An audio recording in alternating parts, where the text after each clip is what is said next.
So in the previous session, we were discussing about the microservices we are discussing actually. So we have discussed about the service registry, we have discussed about the pin clients, we have discussed, and we have discussed about the histories we have discussed actually. And today's concept, we are going to study the next topic under your microservices, which is called to be your API gateway, okay, which is called as to be your API gateway. Is my screen is visible? Yes, sir. Yes, sir. Yes, sir. Yes, sir.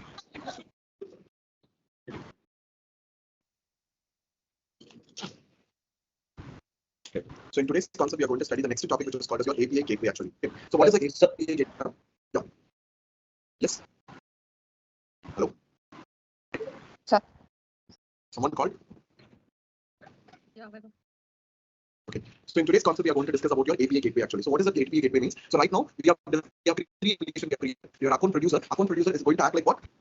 Service registry. Service registry actually. Okay, account producer is to act like a service registry. And next we have an account consumer actually. And what is an account consumer? Account consumer is microservices, which is just going to communicate the database actually. And account web client application, it is also one of a client microservices actually, and it is going to act like a front end. It is going to created three microservices we have created, and we have registered the three microservices in the service registry we have registered actually. Now, how we are starting the application? Which application you are starting actually? No. Which application you are running actually? Client is running which application? I'm asking application. I'm not asking program. I'm asking which application. First listen to the question properly.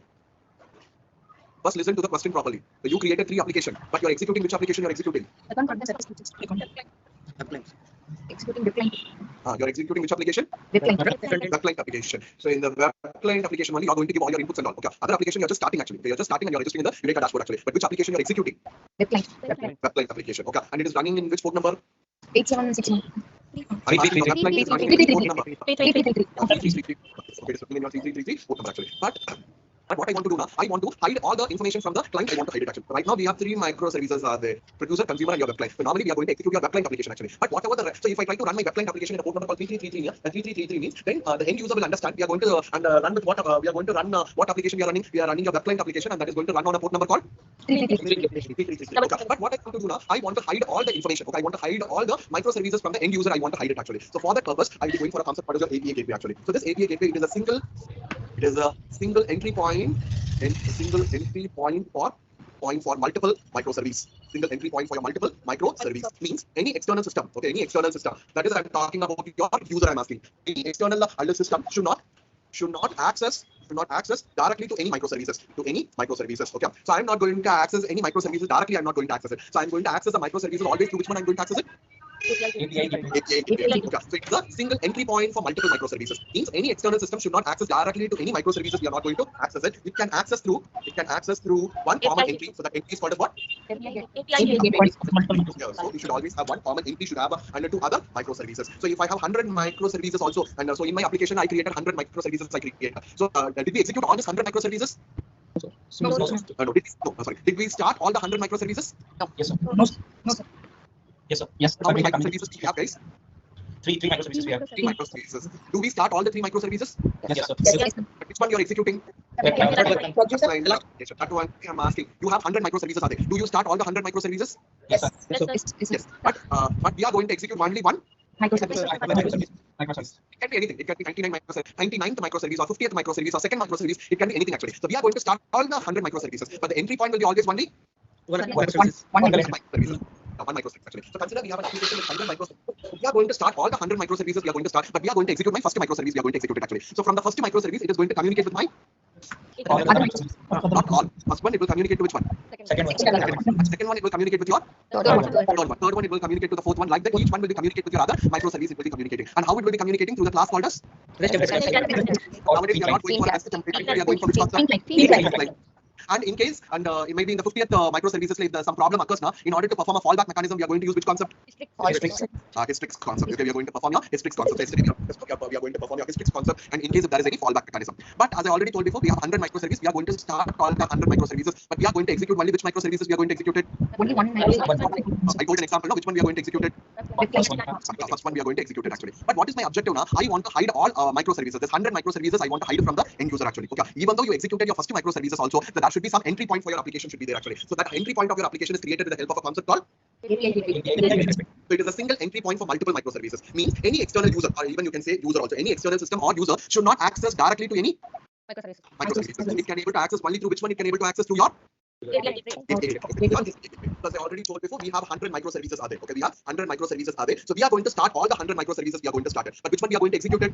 First one. So the first microservice will communicate with your second one, and second one it will communicate with your third one. Like that, it will communicate. Each one will be communicate till your 100 microservices. It will be communicating. But I'm not going to. And so right now, as of an end user, okay. So in our application, totally we have 3 microservices. We started all the 3 microservices. But which one we are executing?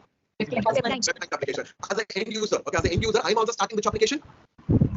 I'm also executing which application as end user? But I want to hide it actually. So the end user can't be able to access all the microservices directly. So before your first microservices, I'm going to give an entry point called as your API gateway. API gateway. So as an end user, okay, as an end user, I am going to give all the requests to which one? API gateway. API gateway. And that API gateway will communicate with which one? First one. And first microservice will communicate with second will communicate with third, and it will goes like that actually. Okay. So in our case also, totally we have how many microservices we have? 3 microservices. Okay, we have 3 microservices we have. Okay, we have 3 microservices we have. So what are the microservices we have? So we have your account. Which one we are executing? Which one we are executing? Not web client. Account web client application. This account web client is communicating with which one?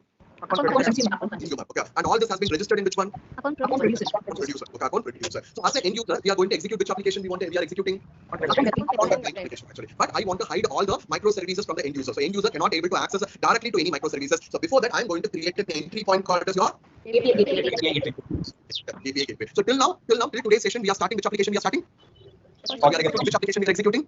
Account web client application. But now onwards, we are not going to execute your web client application. So we are going to start with my API Gateway. as an end user. Okay, as an end user, I am going to request only to my API gateway actually. Now on behalf of my end user, now my API gateway will communicate with other Microservices.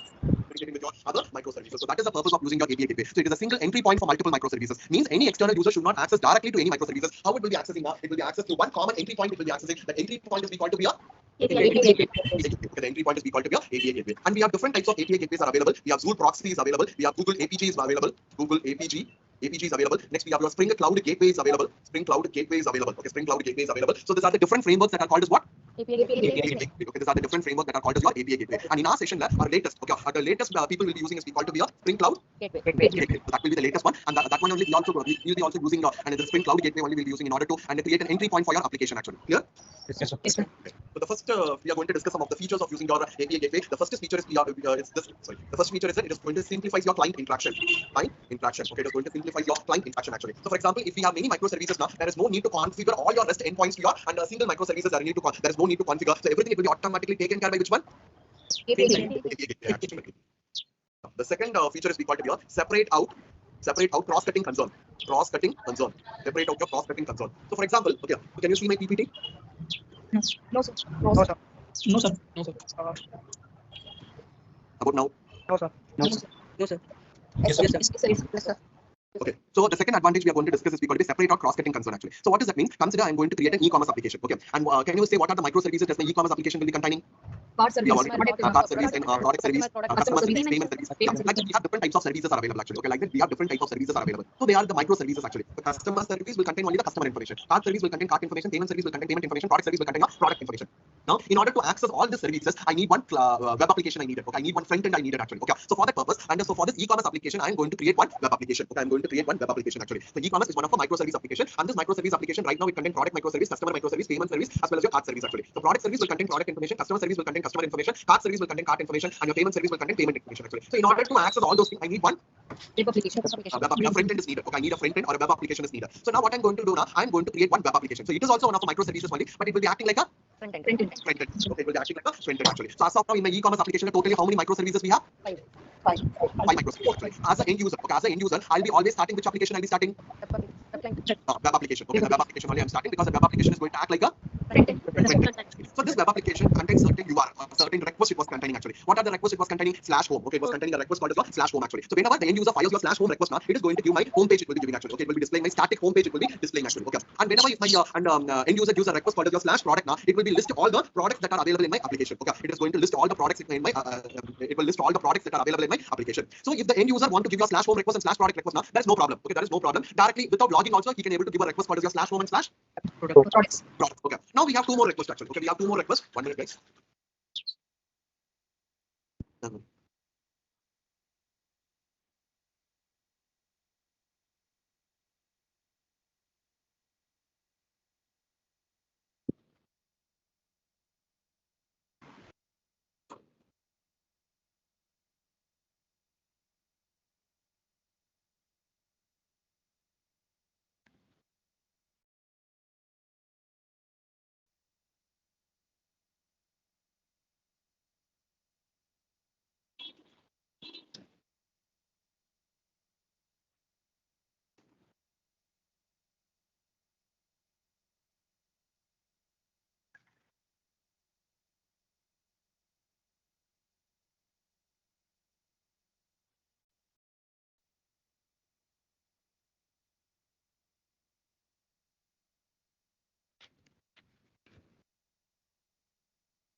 Sorry.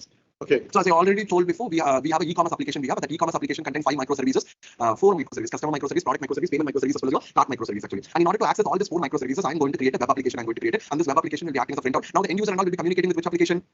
Web application.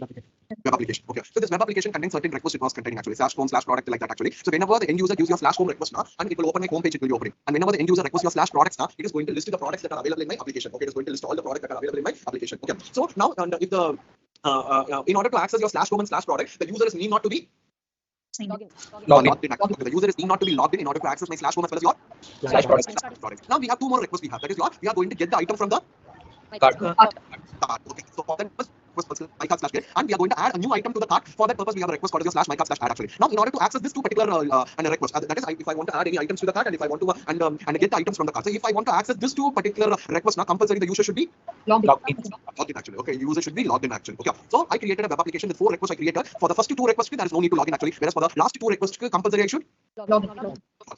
Now, what I'm going to do now, is the same thing now. So, in the web application, in order to go for the /home as well as your /product, there is no need to log in actually. And if I want to access my get item from the cart and add item to the cart now, I have to log in. So, I want to check for SSL. second one. Authentication.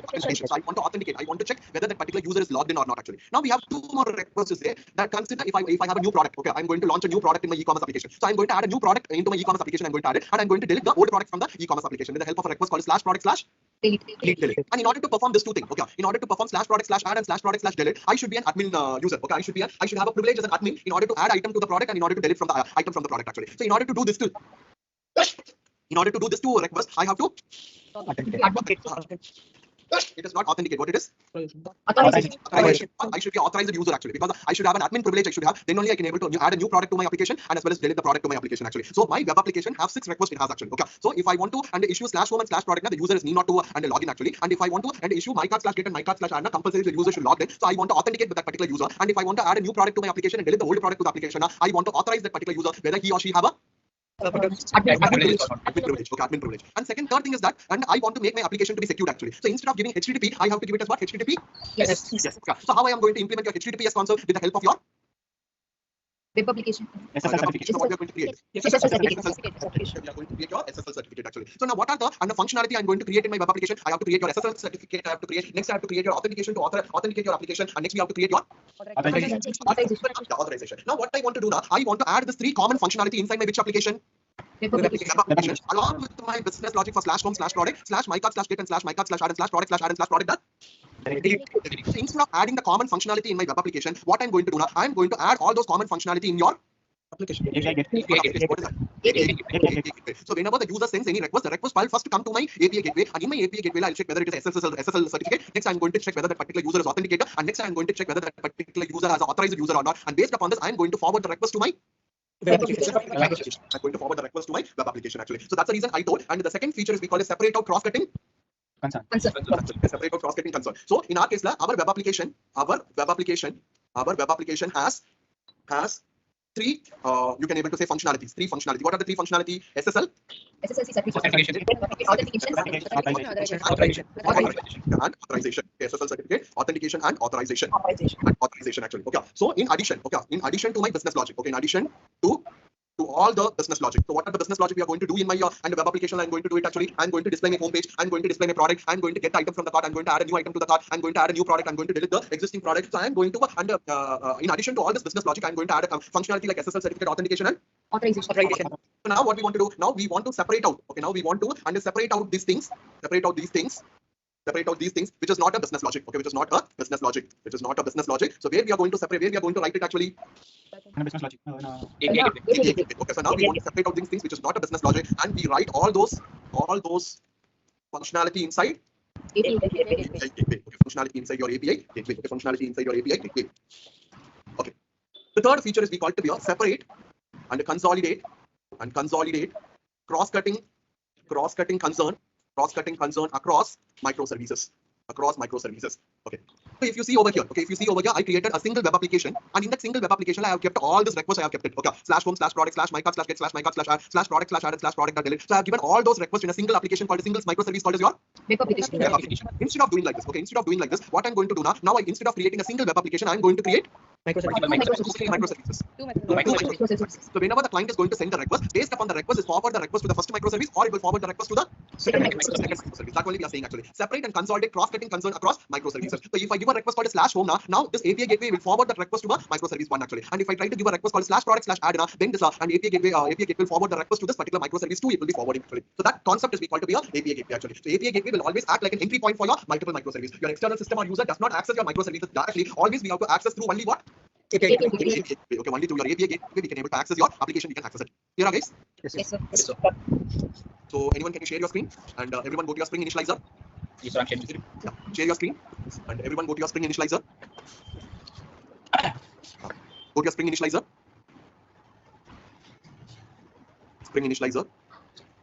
Oh, it's working with that one. Yes, sir. Yes, sir. Today we'll see. Go to Spring Initializer. Okay, so it's a Maven project. You can give your Spring Boot to 2.6.7, and group is com.pack. And your artifact will be account cloud gateway.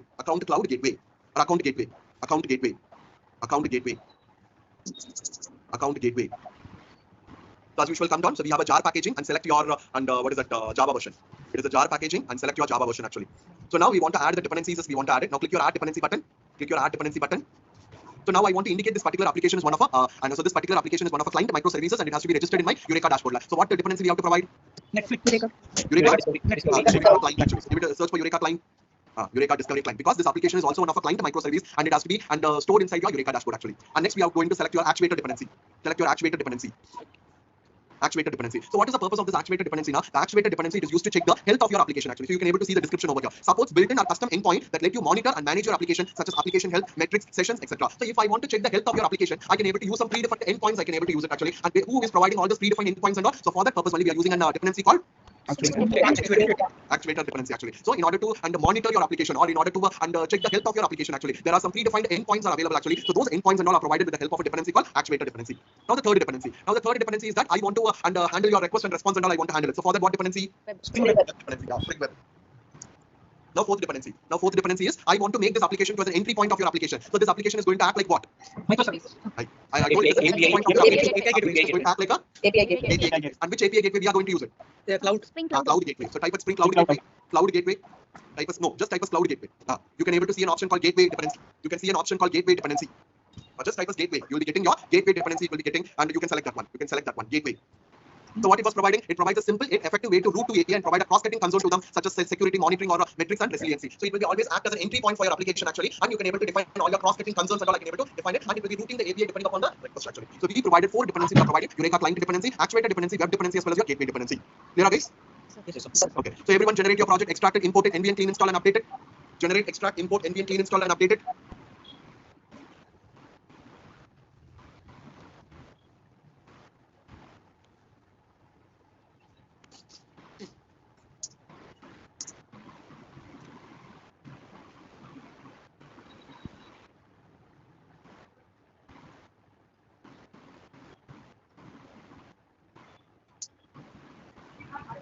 Generate, extract, import it, and NVN clean install and update your project.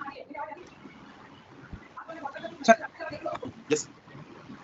due to network connection, I 4 dependencies I have configured, and then That's it. 4 dependency. After that, generate, extract, import, NVN clean install and update. Only 4 dependency. Eureka client, web, actuator, and gateway. After that, generate the project, extract it, import it, NVN clean install and update it.